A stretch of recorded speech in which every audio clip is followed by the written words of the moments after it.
Good morning, fellow Toastmasters and guests. Do we have an invocation this morning? Does anybody would like to go one out?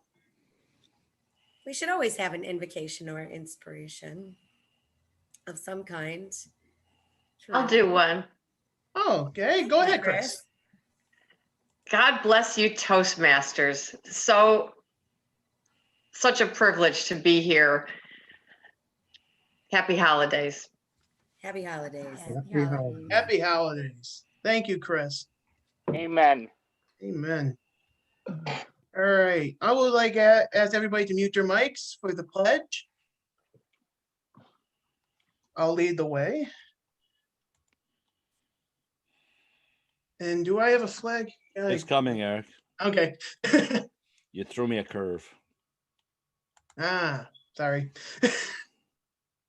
I pledge allegiance To the flag of the United States of America and to the republic for which it stands, one nation, under God, indivisible, with liberty and justice for all. Good morning, fellow Toastmasters and guests. Happy Thursday. Welcome to our annual virtual holiday gathering. It's good to see you all. It's good to welcome back Kristen Badger-Bach. We miss her very much. I know Tom and I yesterday invited her to come on to our meeting. So if you want to say a quick hello again, just to say hi.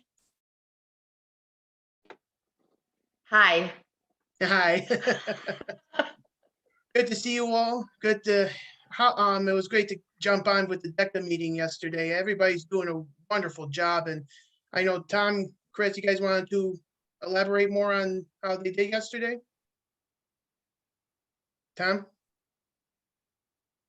Oh, sure. Yeah, we had a meeting. We had our last meeting for this year, and hopefully we'll be able to extend it now into next year. But it is getting remarkably improved. The speakers are getting so much better. The content of the speeches and the actual delivery now, they're a lot of them are making time, which, you know, when you're doing a icebreaker and that type of thing, which is what everybody's doing, is sometimes difficult, the first speech that you're giving, and especially in this format. But they're doing very well. The meetings are being run very nicely from the top down. The Toastmaster for each of the past few meetings has been right on top of their game, and they introduce all of the participants in the meeting and the speaker, and it goes back and forth, and it's really coming along nicely. I'm very pleased with it, and I'm sure Kristen is, and I'm sure Eric was quite surprised when he tuned in yesterday to our meeting. So things are going well. Nice group. Thank you, Tom. That was a wonderful meeting yesterday. I was glad to come in and observe. Could I say something real quick? Go ahead. Mr. Toastmaster, it was great to have you there. And it was new energy, new insights. And I was thinking maybe if anyone would like to join our meeting, it would be nice to have different people come in and give their feedback to the students. It's at 1 o'clock on Wednesdays. So I'll send you all a note about that, but that would be wonderful to have you come and visit. And it was great to have you, Eric. Is it in person still, or what's happening with No, it? it's virtual like this. Great. They've never had an in-person meeting. Okay. That's why it's so amazing. Oh, that's impressive. Yeah. Right. Yeah. Send us all the link by email, and I will. You'll get some visitors. Do our guests know that this is a meeting with high school students? I don't think so. DECA, some people know what DECA is, but not everybody. Yeah. They do now. It's not Gavel Club, but like a Toastmasters for youth, but it's with youth. That sounded funny, but it's impressive. How many years have you, Chris, Tom, Eric, how many years have you been doing it with the local Lockport high schoolers? I've been doing it for about 4 years, but Chris and Tom, you guys been doing it a lot longer than I have. I started in 2012. Wow. Wow. Very 8 good. years. Time flies. Thank you so much, Chris and Tom, for giving us the update and everything. All right, I wanted to give another hello to our guest. My older brother Patrick is joining us this morning. I actually twisted his arm to get out of bed to join us this morning. I nearly dislocated my shoulder in the process. You see where we get the puns from? That really wasn't a pun. That was just me being a smartass. If you want a pun, well, I can just simply say you're a disarming gentleman. Yeah. Yes, he is. Knew this was coming. Okay, moving along. I would like to say hello to our district director, Linda Lathrop. Linda, good morning. Thank you for joining us. Good morning. Thanks for reminding me you had this meeting this morning. I appreciate it. Appreciate you coming on. And Kristen Keurig, our dear friend from Cortland. Good morning, Kristen. Good morning, everybody. Morning. Good morning. All right. Are there any announcements from the floor this morning before I turn things over to Kate? Anybody? All right. Well, if anybody have any announcements, we'll save it for last. But I'd like to turn things over to our MC of our holiday party, the lovely Miss Catherine Orr. Thank you so much, Eric, Mr. President. And it's lovely to see our guests here today. Welcome, Kristen and Linda and Patrick.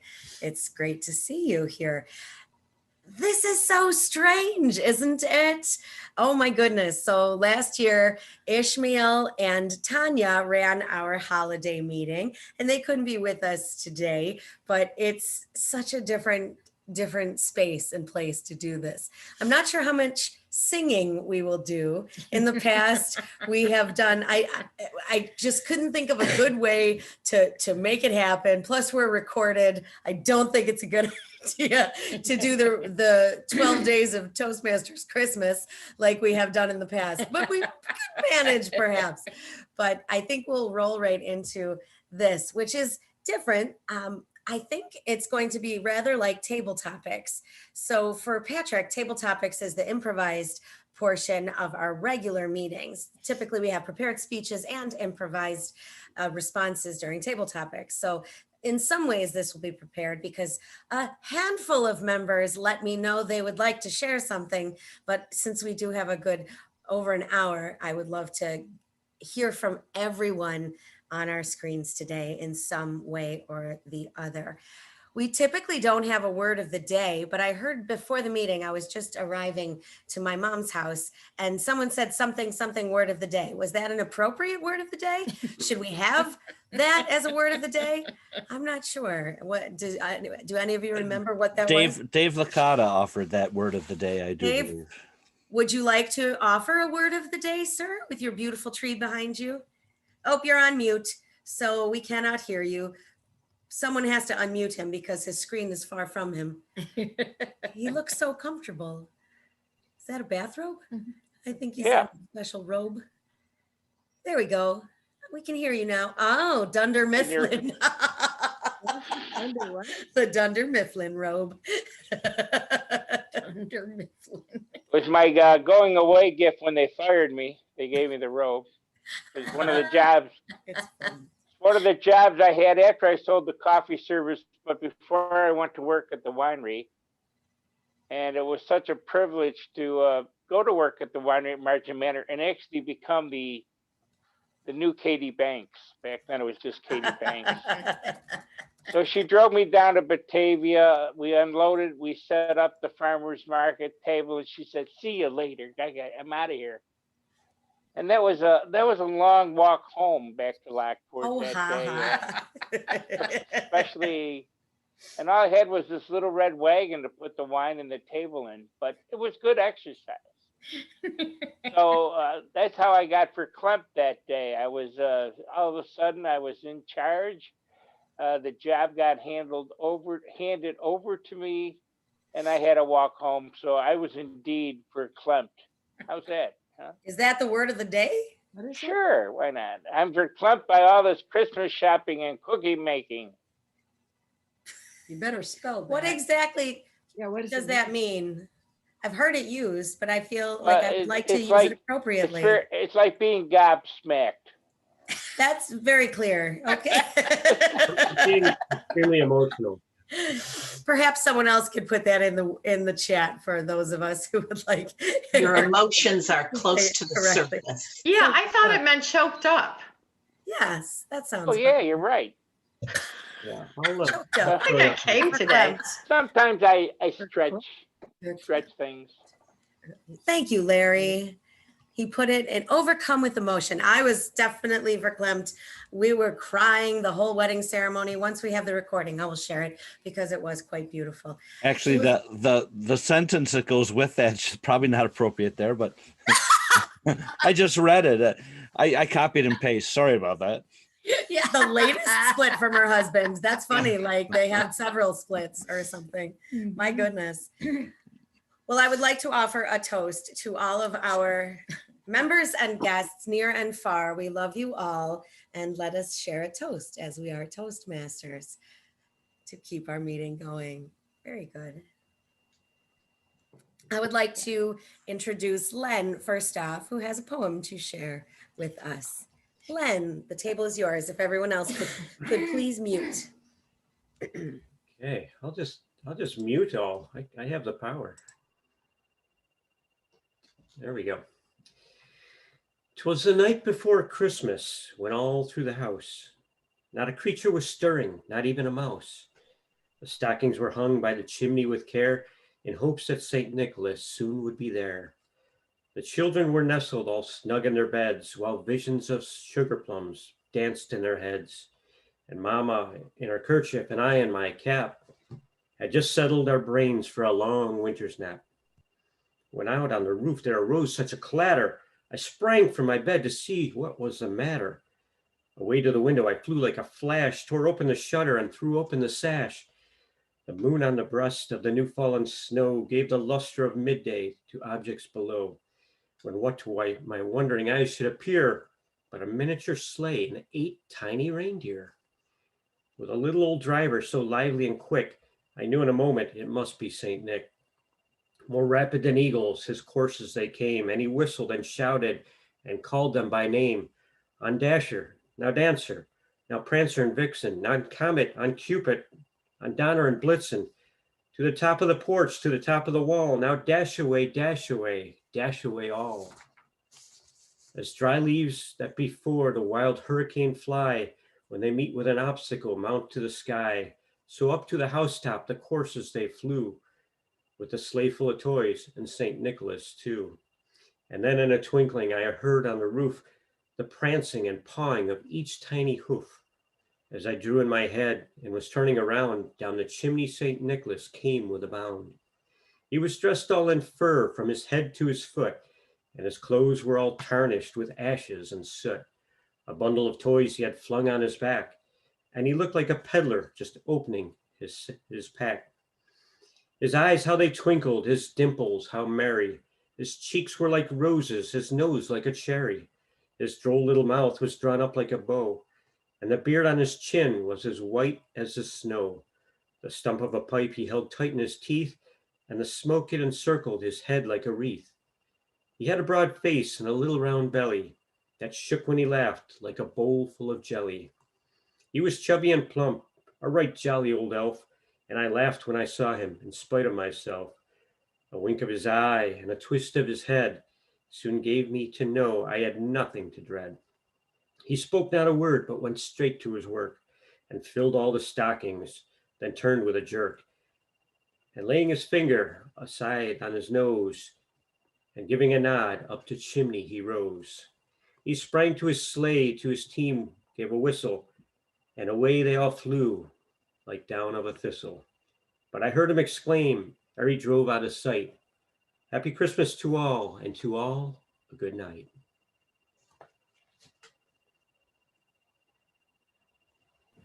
Thank you so much, Len.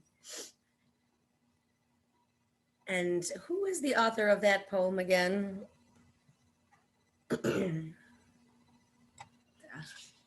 Clement Moore, isn't it? Clement Clark Moore. Clement C. Moore. Okay, just so we give him his credit. Okay, we'll move right along. I did not set up a formal agenda. Like we sometimes do, but we will move along because there are a few people who said they would share something. And we have Jackie said she would share something, and Phil said he would share something, and Larry said he would share something. Nobody else told me they would share anything, but I know you would. Oh, Nancy also did. I did last night. And Mom did last night. Yeah. But anybody else who would like to share anything today can. But I think we'll start with the folks who told me that they would first. So let's next move to Phil, looking very jolly in his hat. Are you ready, Phil? Madam Toastmaster, Thank fellow Toastmasters, and our guests. Yes, I are. It's been almost 30 years since we could say "Go Bills" with great enthusiasm and great opportunities for the future. But also, Krista and Carrick, it's been over 50 years since I was verklempt after spending an evening, a Friday evening at the tavern and looking up the hill towards the college where I went for so many years. That was quite the hike on a snowy night with 6 inches of fresh snow, and you had to walk up to the hill. But it was a wonderful time and a great, great time in my life of going to Cortland College. And it is, I went down there this past summer and it was gorgeous. And we were, but it's changed. There is no more tavern. Oh, I was heartbroken, but they did take off my name off of the bathroom wall. So that's a good thing. But the Christmas story was my sister and I, our favorite Christmas story was Christmas Eve when we wandered into Wagner's on a Christmas Eve and we found our father. And he was negotiating with the bartender to buy the Christmas tree to take home with him because he forgot to get it. And that was one of our favorite Christmas Eves. And Dad, Molly, and I sat at the bar and enjoyed the evening. We found some tree on the way home, and it brought my mother to tears, not tears of joy either, but it was a wonderful Christmas anyway. Madam Toastmaster. Thank you for that Christmas memory, Phil. That's fantastic. I thought I would share some things throughout our meeting also about winter solstice. Solstice is coming up this coming Sunday, and we try to celebrate different beliefs during our holiday party. And solstice is something that's one of the most ancient celebrated times of the year, being the longest night. I will say that I was a bit late getting to my mom's house this morning because the snow surprised me. Very few of you have left your homes. I can see by your backgrounds. Usually we have a couple folks at work, but I don't see them today. And I had to brush snow off my car this morning. I wasn't expecting that, although I should have. I know there's a snowstorm blanketing a lot of cities south of us. So we'll pray for them and think about them and try to hope that all are well. But I'll give you a snow poem before we move on to our next person. I'll give them a heads up. I think Jackie will be our next person, so she has a heads up. And I'll share this Yule poem. From the reaches of the north, a place of cold blue beauty, comes to us the first winter storm. Wind whipping, flakes flying, the snow has fallen upon the earth, keeping us close, keeping us together, wrapped up as everything sleeps beneath a blanket of white. That's about our snowfall. Now I'll pass it along to Jackie. The table is yours. The floor is yours, I meant to say. All right, Jackie, you're muted. And I'll mute myself. There we go. Good morning, everyone. It's nice to be here with you today. I'm going to tell a story from my own life, a little bit of interest to those of you who know my history. A long time ago, Kevin and I were expecting our first child. He was in the Navy. He had been serving in Japan and got leave, came home before he had to go to his next assignment, and was scheduled to be here in time for this baby to be born.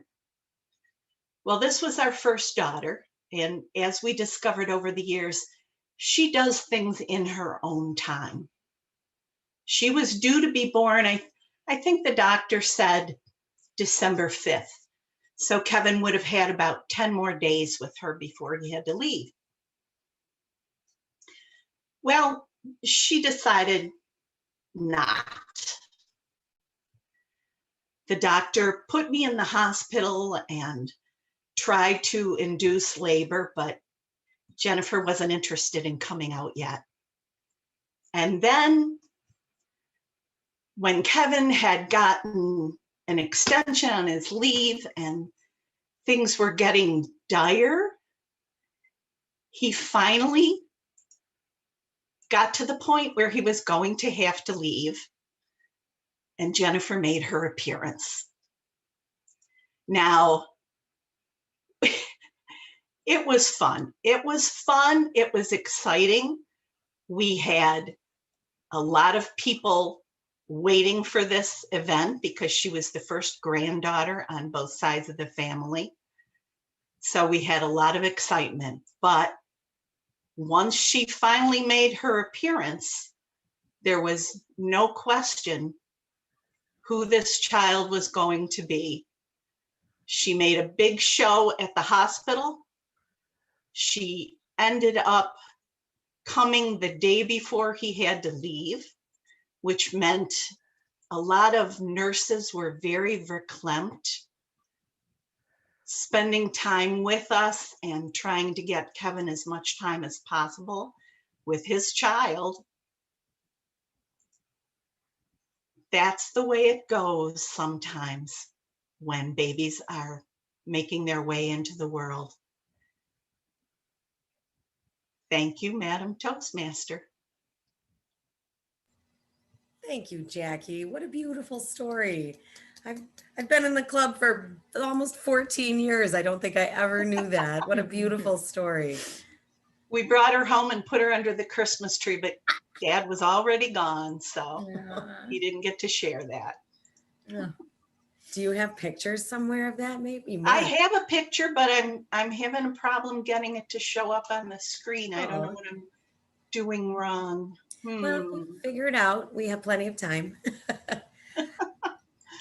All right, I'll share another Yule poem. In the middle of winter, it's hard to remember sometimes that though the days are dark and cloudy, the light will come again soon. So to keep us positive in the dreary days, as the earth grows colder, the wind blows faster, the fire dwindles smaller, and the rains fall harder, let the light of the sun find its way home. Okay, we'll move on to our next speaker. Today will be Larry McKenzie. Larry, the floor is yours, Mr. Thank you. Media Past President. Well, thank you, Madam Toastmaster. This morning, I would like to share a little story about the holiday season. As many of you may know, years ago, and some of you may not, years ago, I used to own a tavern in Niagara Falls, New York, and I was there for almost 8 years. And every year around the holiday season, I would dress up like one of Santa's helpers. And that was usually the day when we would do our holiday party at the tavern. It was a fun day this one holiday season when Santa was there in all his spirit. The only thing is that Santa also was, I guess you would say, intaking a few of the beverages with a lot of the local friends that were stopping in. Now, around the corner from where my tavern was, there was another tavern owner, and we used to go back and forth between each tavern and share each other's joy. Well, needless to say, we both had our holiday party on the same evening. So therefore, he came over to visit at our tavern, bought everyone a drink and had a good time. They stayed for a little bit, and then we proceeded to take a little walk over to his tavern. And I, dressed as Santa, left the tavern, walked down to the corner of 22nd and Pine Avenue in Niagara Falls, crossed over and got in the middle of the street because there was cars coming. Santa was a little tipsy, and he was staggering down the middle line trying to walk the line, and cars were passing by and honking, and I was doing a little wave. Needless to say, it was an interesting evening until my daughter came home from school the next day, and she said, "Dad, the kids in school, some of them were driving down Pine Avenue last night with their family, and they saw Santa Claus, and he looked like he had been drinking. Can you believe, does Santa drink?" And I'm thinking, oh my, I know who it was. It was I. So as we go into the holiday season, holidays mean a lot of different things to a lot of different people. And I have a poem I would like to share. And it's in regards to, and it is called Holidays. Henry Wadsworth Longfellow was an American poet who lived from 1807 to 1882. He experienced tragedy in his life with the unexpected death of two of his wives. In this poem, he shows that we all have our special moments in our lives that we celebrate, and they actually become our own personal holidays. They are days to remember certain people or events that have impacted our lives. Longfellow uses similes in this poem to show the purity of the meaningful holidays. Holidays. The holiest of all holidays are those kept by ourselves in silence and apart. The secret anniversaries of the heart. When the full river of feelings overflows. The happy days unclouded to their close. The sudden joys that our darkness start, as flames from ashes, swift desires that dart. Like swallows singing down each wind that blows, while as the gleam of a receding sail, white as a cloud that floats and fades in the air, white as the whitest lilies on a stream. These tender memories are a fairy tale of some enchanted land we know not where, but lovely as a landscape in a dream. Holidays by Henry Wadsworth Longfellow. Madam Toastmaster. Thank you, Larry. All right. I'm not sure. Nancy, did you see my message that you're up? I did. Awesome. I did. We'll roll right into Nancy. Okay. Well, with political correctness as part of our world, things certainly have changed for poor dear Santa. 'Twas the night before Christmas and Santa's a wreck. How to live in a world that's perfectly correct. His workers no longer would answer to elves. Vertically challenged, they called themselves. And labor conditions at the North Pole were alleged by the Union to stifle the soul. 4 reindeer had vanished without much propriety, released to the wilds by the Humane Society. And equal employment had made it quite clear that Santa had better not use just reindeer. So Dasher and Donner, Comet and Cupid were replaced by 4 pigs. And you know that looks stupid. The runners had been removed from his beautiful sleigh because the ruts were deemed dangerous by the EPA. And millions of people were calling the cops when they heard sled noises upon their rooftops. Secondhand smoke from his pipe and his workers quite frightened, and his fur-trimmed red suit was called unenlightened. To show you the strangeness of today's ebb and flows, Rudolph was suing over unauthorized use of his nose. He went to Geraldo in front of the nation, demanding millions in overdue workmen's compensation. So half the reindeer were gone, and his wife, who suddenly said she'd had enough of this life, joined a self-help group, packed and left in a whiz, demanding from now on that her title was Ms. And as for gifts, why, he'd never had the notion that making a choice could cause such a commotion. Nothing of leather, nothing of fur, which meant nothing for him and nothing for her. Nothing to aim, nothing to shoot, nothing that clamored or made lots of noise. Nothing for just girls and nothing for just boys. Nothing that claimed to be gender specific. Nothing that warlike or non-pacifistic. No candies or sweets, they were bad for the tooth. Nothing that seemed to embellish upon the truth. The fairy tales, while not yet forbidden, were like Ken and Barbie, better off hidden. For they raised the hackles of those psychological who claimed the only good gift was one ecological. No baseball, no football, someone might get hurt. Besides, playing sports exposed kids to dirt. Dolls were said to be sexist and should be passé, and Nintendo would rot your entire brain away.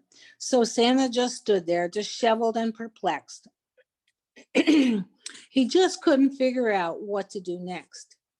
He tried to be merry, he tried to be gay, but you must have to admit he was having a very bad day. His sack was quite empty, it was flat on the ground. Nothing fully acceptable was anywhere to be found. Something special was needed, a gift that he might give to all of us without angering the left or the right, a gift that was satisfied with no indecision, each group of people in every religion, every race, every hue, everyone, everywhere, even you. So here is that gift, it's priced beyond worth. May you and your loved ones enjoy peace on earth. Just lighten it. Oh. That's fantastic. Thank you, Nancy. That was great.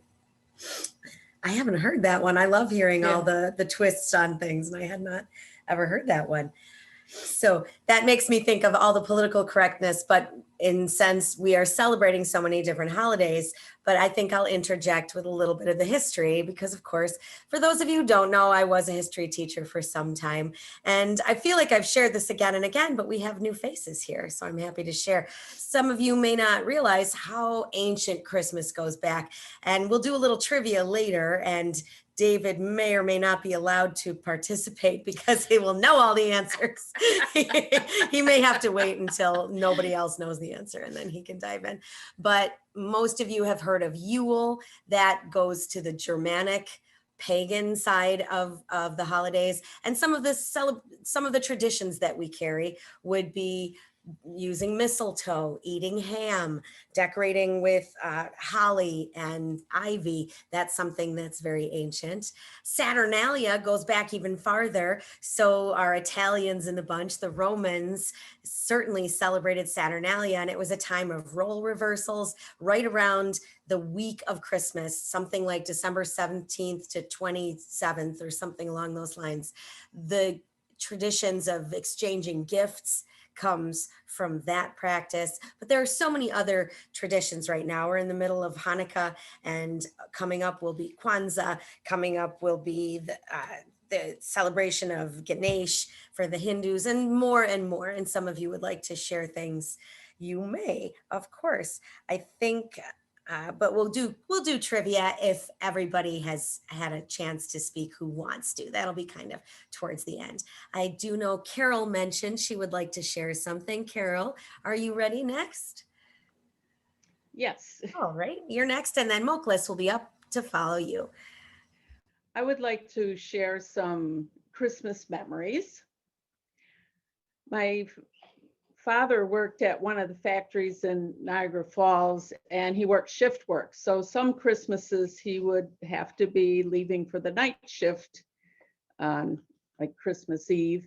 And I remember the one time we lived in a second floor apartment at the time, and where he parked his car, I remember my mother and I waving out the window at him. However, when he didn't have to work on Christmas, we would go to Rowlett, Pennsylvania, which is in Potter County, just over the border from New York State, to see my paternal grandparents. And sometimes the weather wasn't very good, and we used to put chains on the tires. There were no winterized tires, so we had that. And when we got to when we were driving to my grandmother's, I always sat in the back seat and I'd look out the back window. And I remember one night it was rather snowy, possibly a little on the foggy side. And I remember for the longest time, I looked out the window expecting to see the red-nosed reindeer, but I missed him. And when we got to my grandmother's house, she always, there was a front door and then there was like a side door on the porch, and her beautiful Christmas tree you could see when you walked up onto the porch. And one Christmas, I had been in the hospital for 3 weeks with pneumonia. And my doctor called me on Christmas morning. He says, well, do you want to go home? And I said, I will accept whatever your advice is. And he says, you know, we'll just check you out this morning, see how you're doing. And they decided to send me home in the afternoon. And when I got home, my 3-year-old daughter was sleeping on the couch. And of course, she had been very upset that mom had been away that long. And when she woke up, I was there. And she often says, you scared me half to death, but I was very glad you came home for Christmas. And of course, as a nurse, I worked many Christmases. As you can see, I have a leftover Christmas uniform top. And with, I related to Jackie's story about her daughter because our Tara, who Jackie knows from work, was due on December 16th. And my first daughter had been a little bit late, so the doctors kept teasing that maybe she'd be born on Christmas, but actually she came a little early on December 8th. But that was a very nice, it's always a very nice Christmas, as Jackie knows, to have a newborn in the house. So, Madam Toastmaster. Thank you very much, Carol. And Moklis, are you ready? Sure, I'm going to borrow the red nose. I don't know if I have to pay a royalty or not. I also have my favorite Ganesha with me to help me out. Christmas greetings to my AM Lockport friends. I wish you find peace, happiness, health, progress, and prosperity. Hope this terrible pandemic ends soon. May you spend quality times with your family and friends.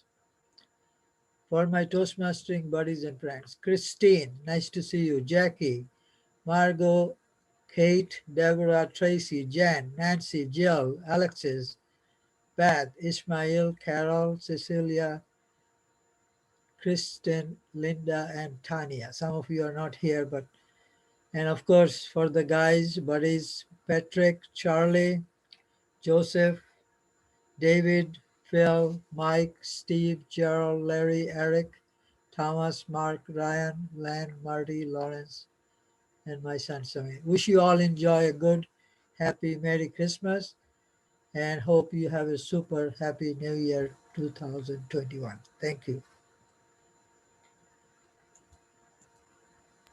Thank you, Moklis. That's a beautiful blessing. Okay, Eric is up next. Eric, you have a story? I don't know if anybody heard me say this story, but Patrick can chime in on this as well. 5 summers ago, I was still living at home at the time. There was this hot sauce that I wanted to try.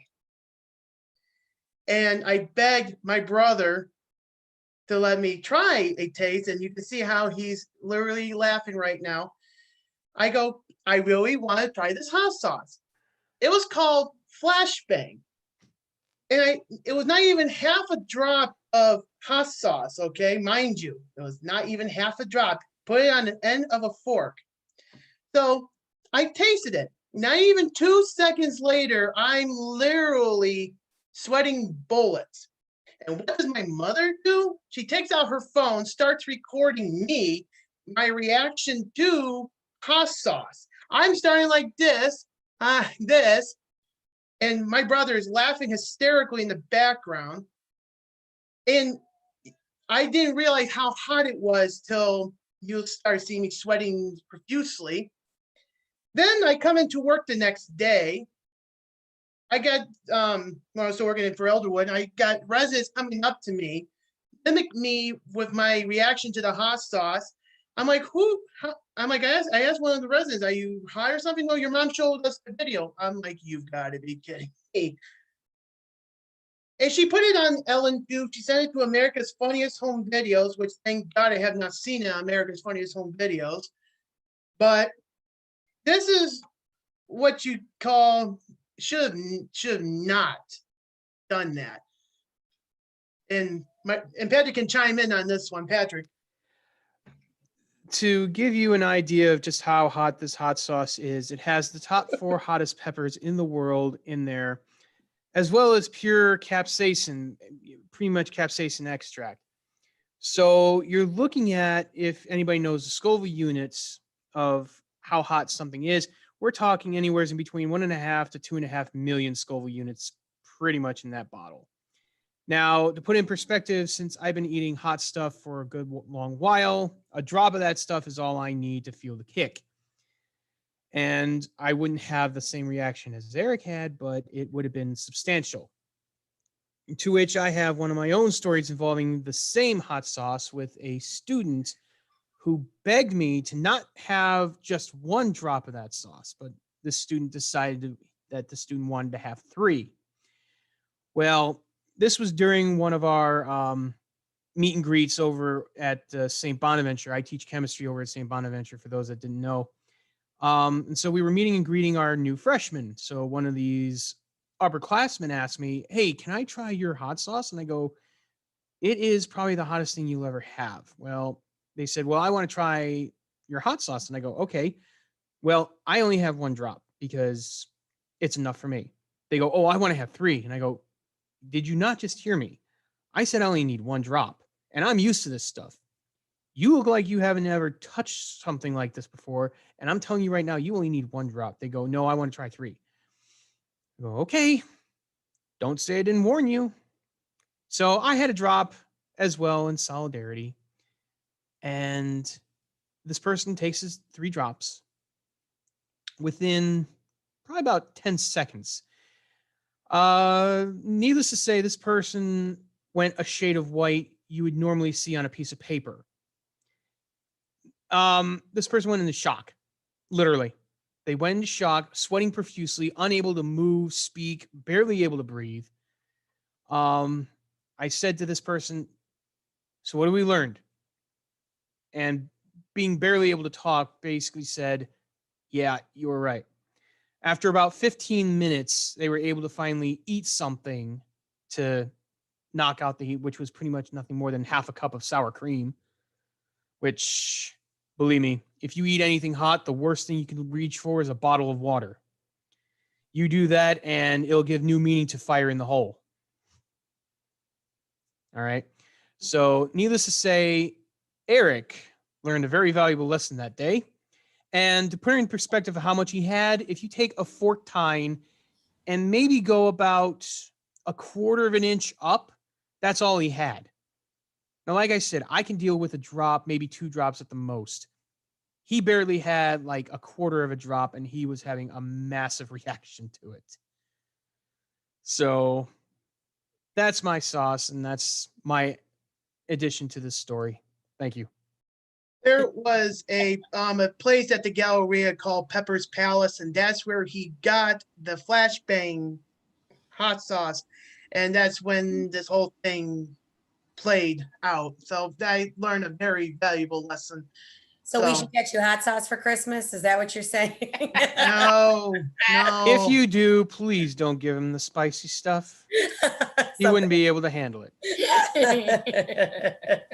That's awesome. Thank you, Mr. Gee, Schneider. thanks. Mr. Schneider. That was awesome. All right, Tom Moran, would you like to take the floor with your trivia?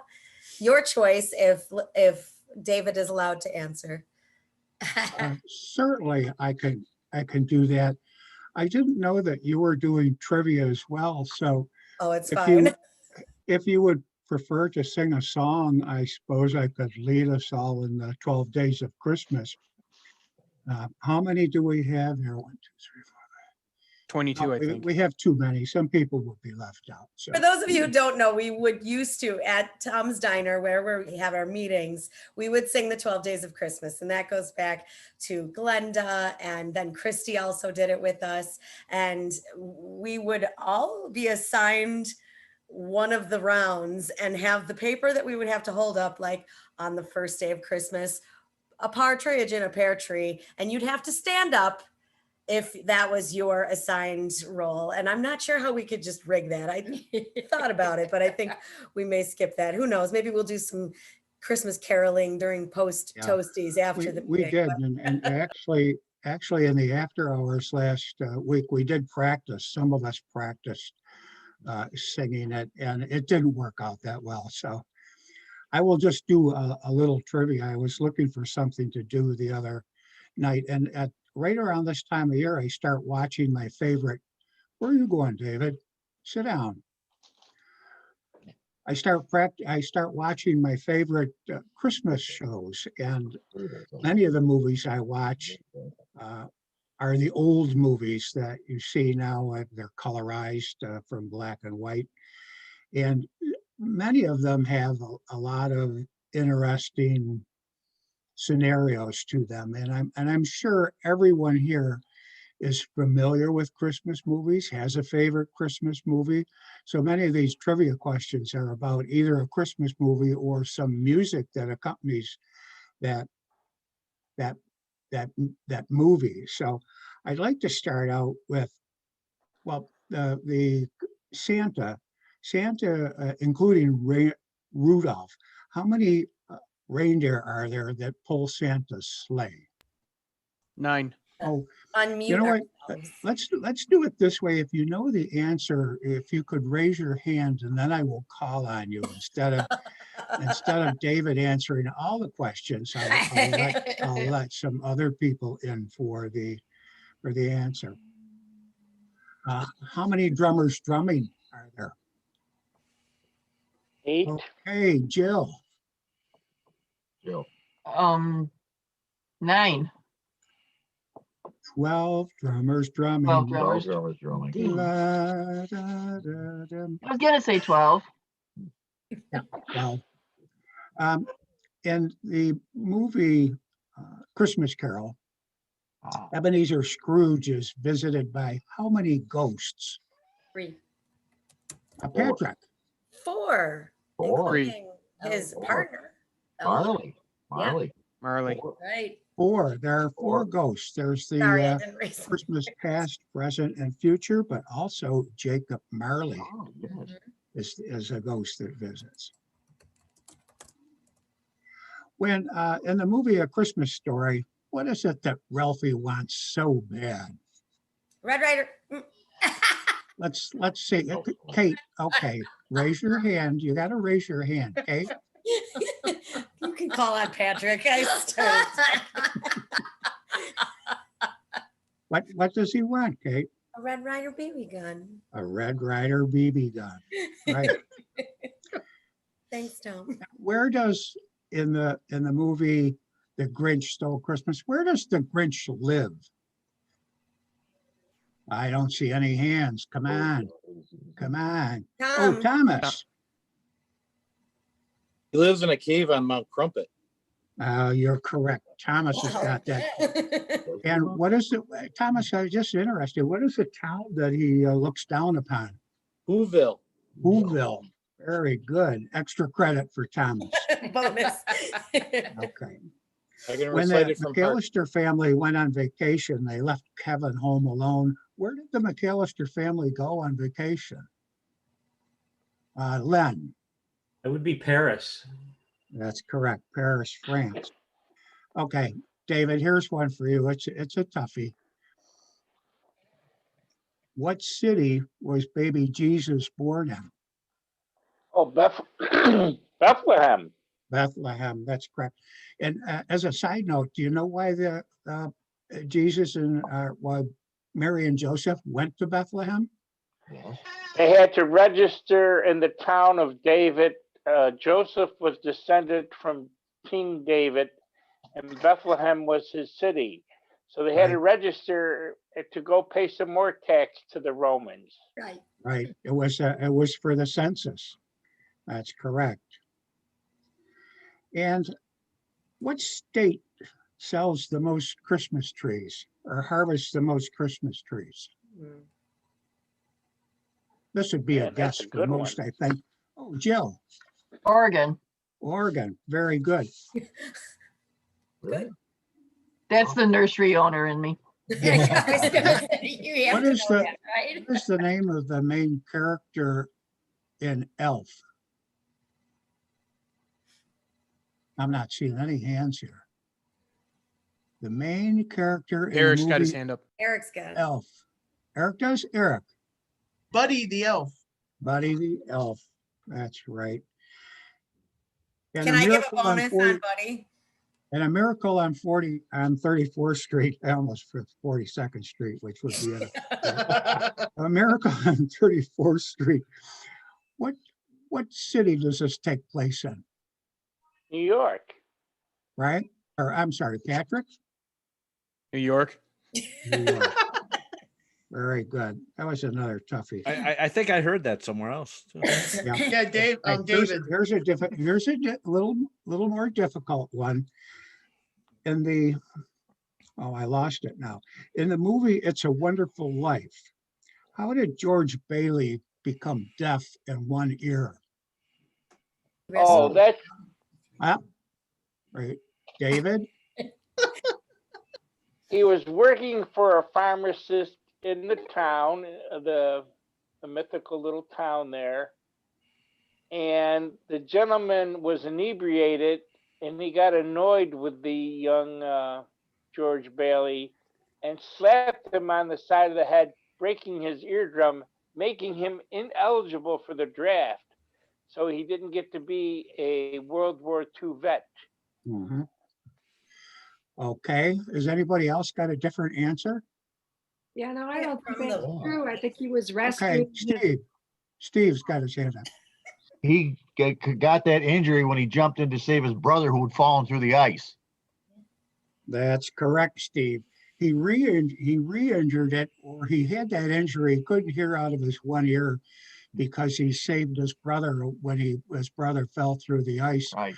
But the old pharmacist that David's talking about, Mr. Gower, I wish you would have used his name, David. Mr. Gower was drunk and gave the wrong prescription for George to deliver, and George questioned it. Mr. Gower slapped him in the side of the head, and his ear started bleeding.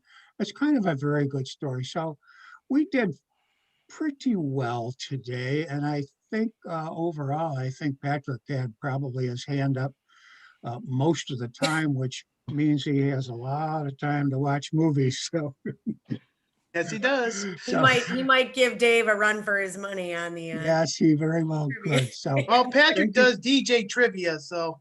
Yes. Thank you very much, everyone, for cooperating, and have a very Merry Christmas and a happy holiday. Thank you, Tom in Boston. Thanks for joining us. Okay, my mom has something to share also. And then, Tracy has left us. Oh, goodbye, Tracy. And Linda had to leave or is going to leave soon. She did leave. Okay, all right, my mom will be up next and share something she has made. I have done cross stitching for years, and when my mother passed away right before Christmas, I think that was really the impetus for me wanting to leave a legacy for my children. So I started making each of them Christmas stockings. These are not just ones that you sew together. These are all cross stitched. And I decided they take me usually 2 years for each one, but they each now have a legacy. Brian's is my son-in-law. We of course have a new son-in-law, but Wally's isn't going to be done this year. It's one of those that's a little bit more difficult. Tyler and Aubrey picked out very simple ones. They only took 1 year, but the some of them have taken quite a bit longer. Vicky decided, this is the one Vicky chose. I've never seen so many different shades of light blue in my life. This definitely took 2 years. And for Wally, Kate and I picked out a train one. Well, the train is carrying Christmas trees. Now I'm using many shades of green. That is making my eyes go cross-eyed also, but at least they will all have their own Christmas stocking when I'm done. Thanks. So we shouldn't expect ours too soon. It'll be a while. Yeah. Put in your orders, folks. Yeah. Oh my goodness. All right. Does anyone else from the floor have something to share that they would like to? Anne Marie, you are up next then. Yes. Hello, fellow Toastmasters. What a great day this is, really. We're coming out of darkness and really going into the light. I don't know how many of you saw the recent New York Times cover, but it had 2020 gigantic on the cover, and it had a big red X. And the caption read, "This has been the worst year ever." So here we are now coming out of that dark, depressing time. And luckily we're emerging into this wonderful festive season with glorious light and celebration and new beginnings. So everybody take a deep breath and relax and know that there is light at the end of the tunnel. And I'm sure everybody would agree that this is really a time for gratitude and blessings. And when I think of the blessings in my life, AM Lockport is right up there in terms of what I've received and what I've given, and just many, many years of glorious joy. So today what I want to do is take a couple minutes to share the 3 R's with you that are meaningful to me in terms of Toastmaster: reminisce, reflect, and rejoice. So reminisce. The first time I came to a Toastmaster meeting, I can't believe, is over 20 years ago. It was at a hotel just as I got into Lockport on the left. I think it was maybe Howard Johnson's, or I don't know what the name of it was, but I walked in and Margot greeted me at the door. She was the president, with open arms. And it was such a warm, wonderful environment. I couldn't believe it. Charlie Deacon had his beautiful wife, Ann, there. And I got to meet her, and she was really wonderful. And Marty Johnson, in one of the first 2 meetings, announced the birth of his son, which was a really wonderful festive occasion. And Dave Licata, and I really mean this, I heard him give a speech at one of my first couple meetings, and I thought, what a gifted master. And of course, he still is today, but he was that 20 years ago. Unbelievable, 20 years ago. And I think Tom Moran and Phil Russell were there also. But in addition to all the people that I met, I remember our beautiful dear Marilyn Beam. And she was actually my first evaluator, gave me a really great, positive, upbeat evaluation when I felt like such a poor speaker and knew I had a long way to go.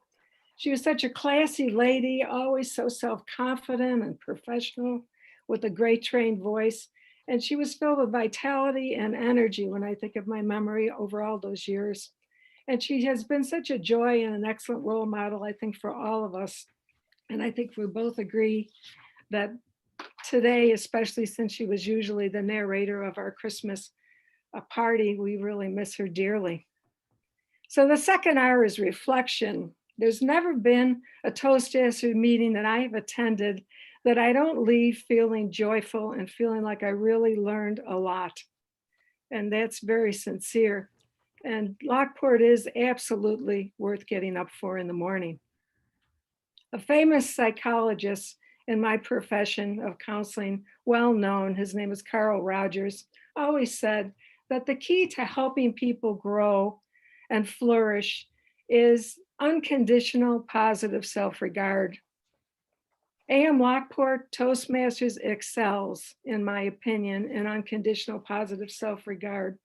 The warmth, the friendship, the always non-judgmental regard, the positive feedback, the support and encouragement is simply remarkable. I think each one of us have grown so much over the years as speakers beyond what we ever assumed our potential was. And that's really what Toastmasters is all about. So my final and third R is rejoice. Rejoice and be happy and fill your lungs with breath and just feel the gratitude. So as the festival season of sacred songs and bright lights and celebrations begins, I want to give a toast for everybody, a toast of gratitude for our remarkable club and for our dearly departed Toastmaster colleague and friend, Marilyn Bean. Hear, hear. Thank you, Madam Toastmaster. Thank you very much, Anne Marie. For our guests, like Anne Marie said, Marilyn, I don't know, did she start the tradition of the holiday party? That was before my time, but she was our narrator and MC for so many years, and we lost her suddenly at the beginning of, middle of November. And I'm still pulling together a slideshow in some way, if anybody has any photos to share or any stories with Marilyn. It was also at the holiday time that we found out about our dearly departed Ed Bird and Glenda Reardon. So I would love to offer a toast again to all of our departed, Marilyn in our hearts and so recent, and then all our others who we've lost in the past, and your own family and friends who you've lost. Oh, Jackie said in the chat, now she's verklempt.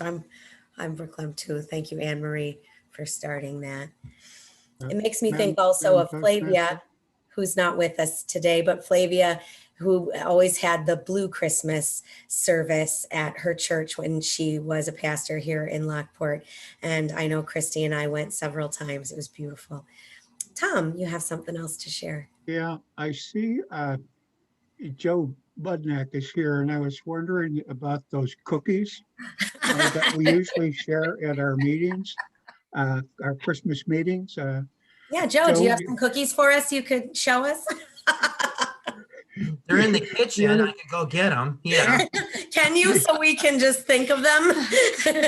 The other night when we were around socially, the other night we were talking about it, and as it happened, his mother came in the room with a plate of cookies and gave it to him, and he was eating them while we were talking. Oh, were you so jealous?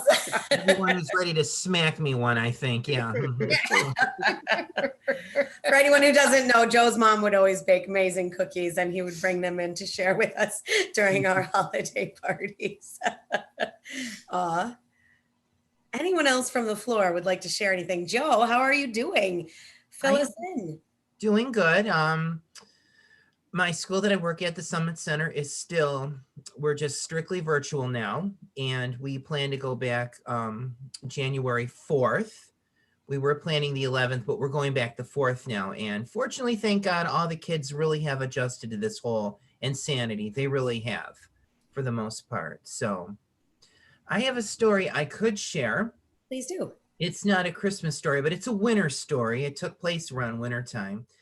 Those of you that remember the blizzard of '77, and yeah, But I remember I was in 3rd grade at the time, and all of our class went to the auditorium. And there was a huge possibility that the buses couldn't get through. Well, I was freaking out. I was upset because I thought my mother was going to be worried sick about me.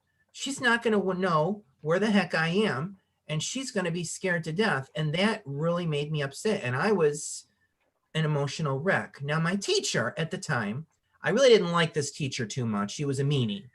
But this was one of the few times she actually showed a shred of humanity. This was one of the few times she was actually a good teacher. She saw the panic that I was in. She calmly sat me down and explained to me, Joe, listen, your mom knows you're safe here at school. They announced it on the radio that the buses couldn't get through. And don't you think your mother would call and make inquiries, especially if none of the other kids got home? And I'm thinking, actually, you know, that does kind of make sense. My mother's not stupid. But of course, when you're panicking, you're not thinking straight. So I felt better. So she was a good teacher then. So I looked at it as an adventure. They gave us all sleeping bags and we slept in the auditorium, and they took us home the next day. So it was something to remember. Yeah. My father, of course, was stranded somewhere else, and he was having a good old time because the people he was stranded with are having a beer party. So he was having a good old time wherever he was. So finally, all 3 of us got back together safely. My mother, of course, was home alone the whole time. So it was an interesting experience I'll always remember. Thank you. Someone please call on Dave. Okay, Dave will be next, and then Charlie's up after Dave. Okay, Dave. Dave, you're on mute. That's not all that bad. We shouldn't have told him. You're a riot, Norton, a riot. All righty then. I just want to share this with you very quickly. This is a coffee mug. It's our coffee mug. But for the holidays, if you add a shot of rum and a shot of Kahlua and then fill it to the top with hot cocoa, that drink is called a fuzzy. You can enhance it with a little candy cane to stir. And I promise you that if you have a shot of Kahlua and a shot of rum and you fill it up with cocoa, you will be fuzzy, hence the name of the drink. Now, personally, what I like to do is I like to put a shot of Frangelico, which is the Italian hazelnut liqueur, and then I go and I add the eggnog, and then I add the fresh ground nutmeg, because as my Facebook friends know, I'm Dave Licata, and beverages are my life. So I just wanted to share those 2 recipes with you for the holidays. And behind me, you see the Christmas tree. This is not virtual. This is a real tree. I don't have a green screen, and I wish I had a better camera because we could give you the whole history of being so incredibly spoiled ornament-wise when your family owns a Hallmark store.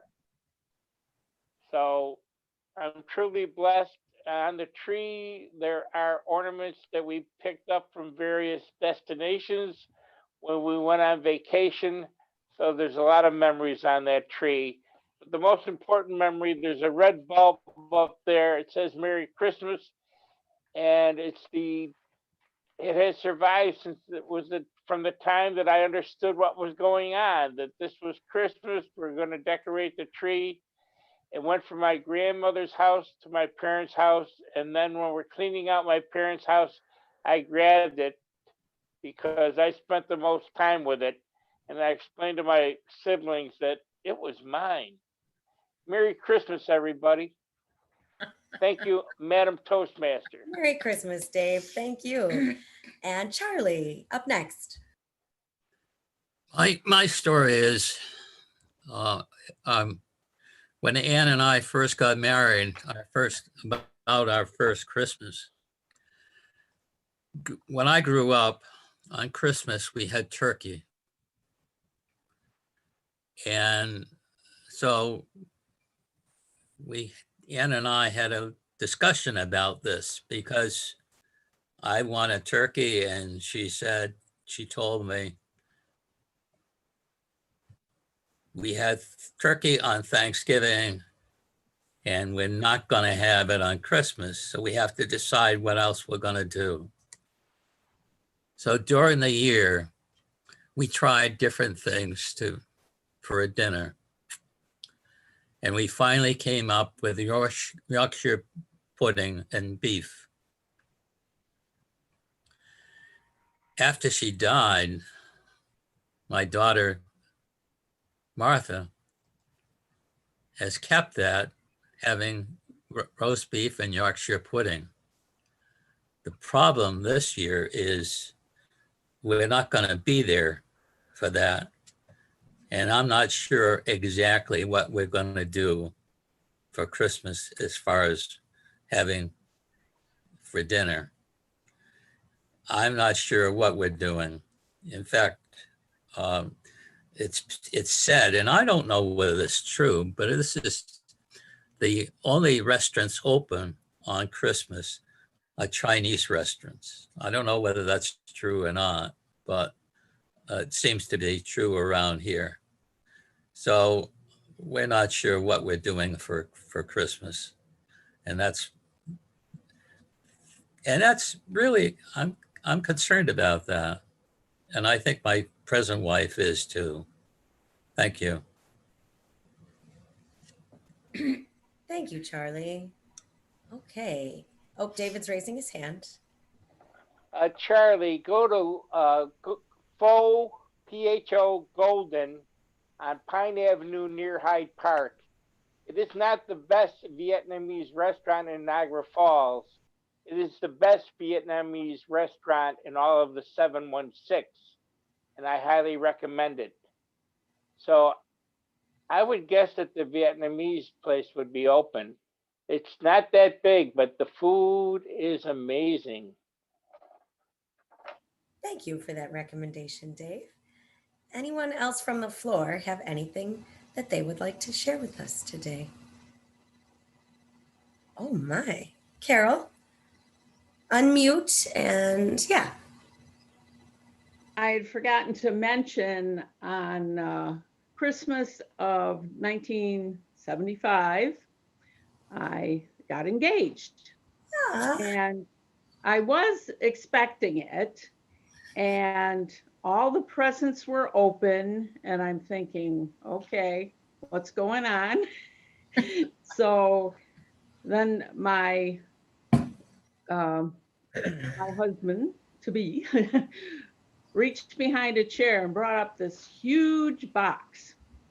And in the box were various sizes of rings, like started out with a real big ring and kept getting smaller and smaller. Finally, at the end was the size box I was looking for. And so that completed that Christmas day the way I wanted it to go. Well, that's beautiful.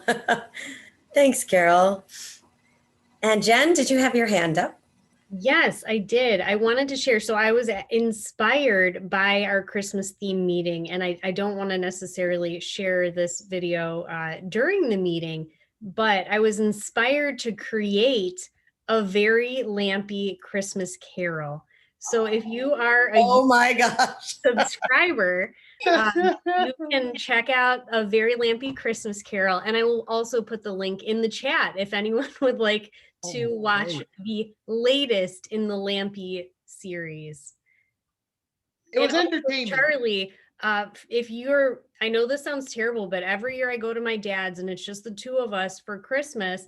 And honestly, we get Wegmans meals the day before and we heat them up in the microwave. They have like a very nice holiday meal for Thanksgiving, and they have all kinds of options for in general. So I highly recommend them. I actually think they're quite delicious. And if you like turkey, you could definitely get the holiday meal from Wegmans and heat it up in the microwave. It's not a lot of work and it's quite tasty and delicious.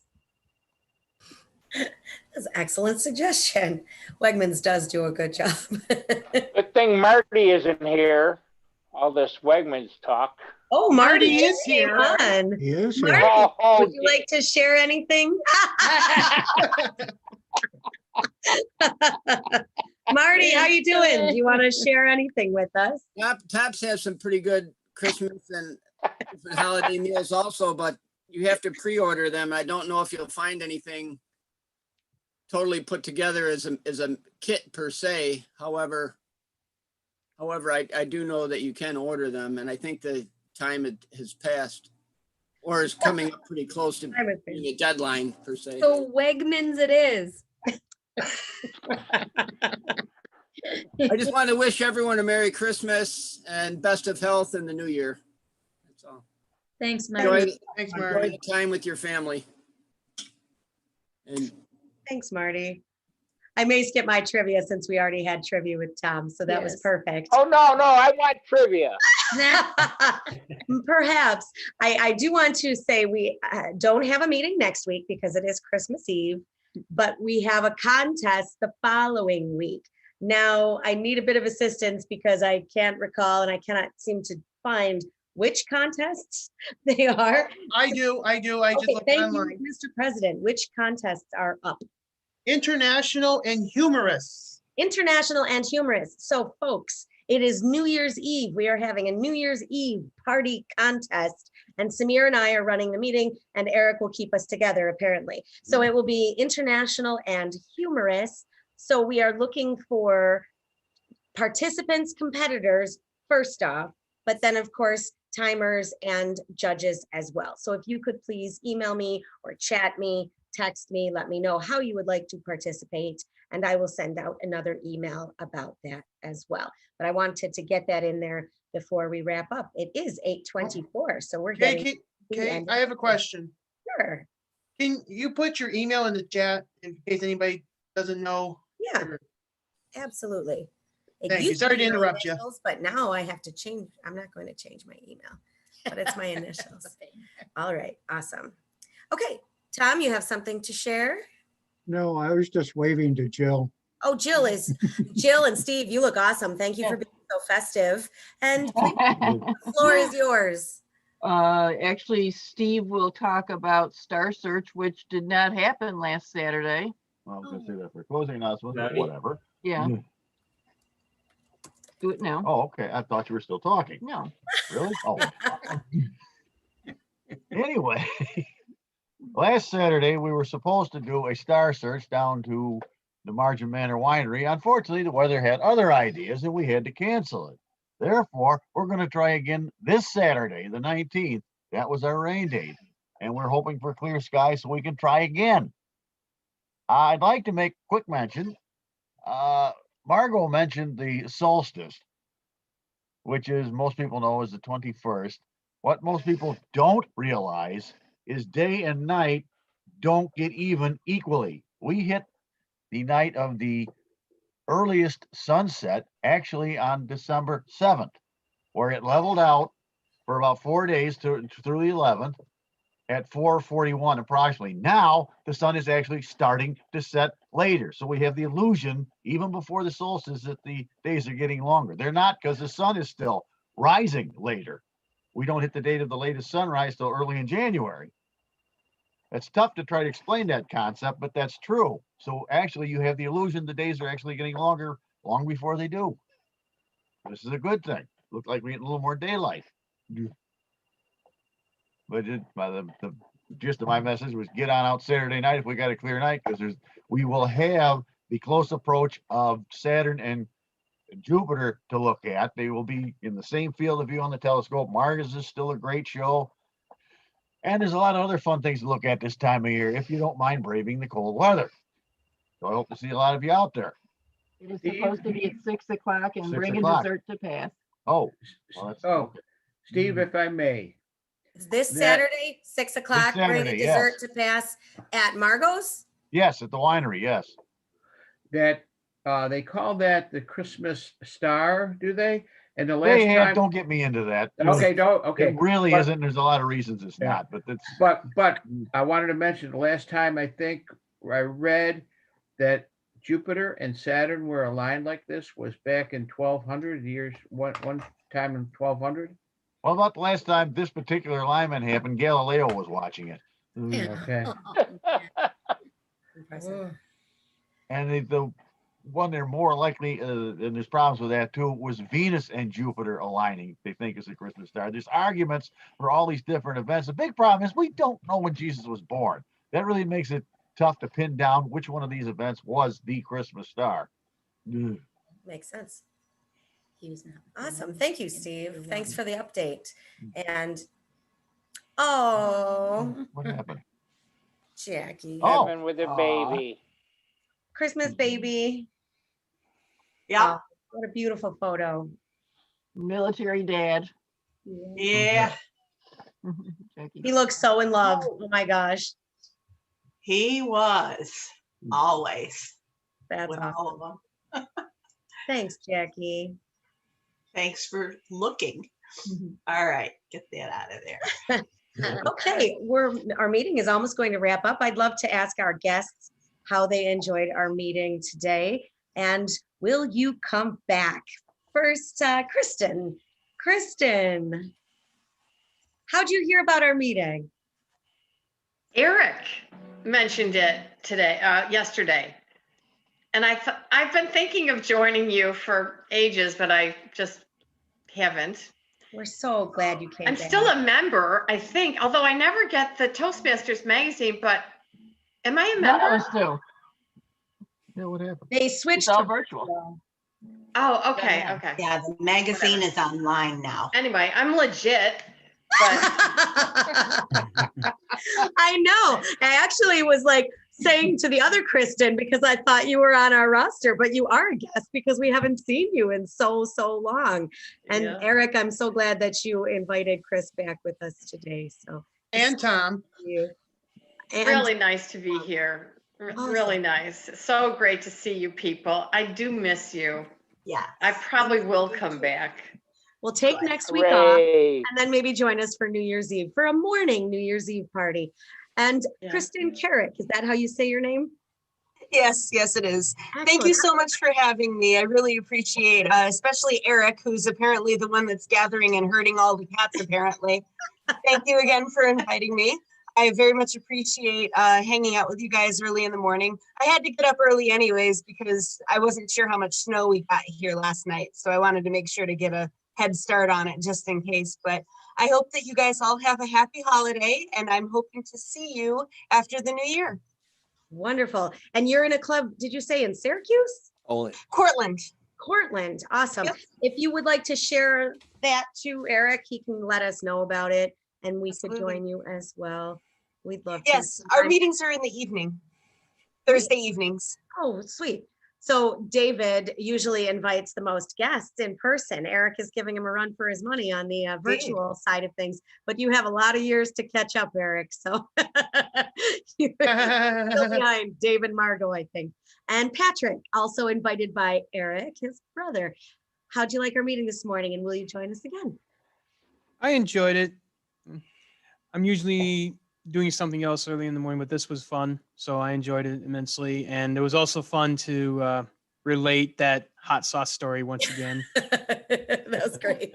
Awesome. So, All My right. son Michael is a Bonner grad. St. Bonaventure. mm-hmm. And was Jen too? Yeah. Jennifer as well. So Well, join us again sometime, Patrick. I'll And try to. Things Awesome. pick back up in next month. So Yeah. All right, everybody, we do have social hour this evening, and I will hand the meeting back over to our president to close up because it is 8:31. Mr. President. Thank you very much. Madam Toastmaster, thank you all so much for a wonderful holiday party. I know it was a little bit different this year, but we made it happen. And before I go, I would like to say to everybody, we want to thank all the healthcare workers, the first responders. We should give them a big round of applause for all they have done during this time of crisis. And we could not done this without them. They have been on the front lines, making sure we are safe, making sure we are healthy, and we could not thank them enough for all they have done. And also I'd like to thank the essential workers, custodial staff, teachers, everybody who has worked so hard during this pandemic. We can't thank them enough as well. So thank you so much. Let's give them another round of applause. That was awesome. So stick around for post toasties, and we'll see you guys after Christmas. From my brother and myself to our family, yours, Merry Christmas. And we'll see you guys on New Year's Eve. Thank you so much. Merry Christmas. Merry Christmas.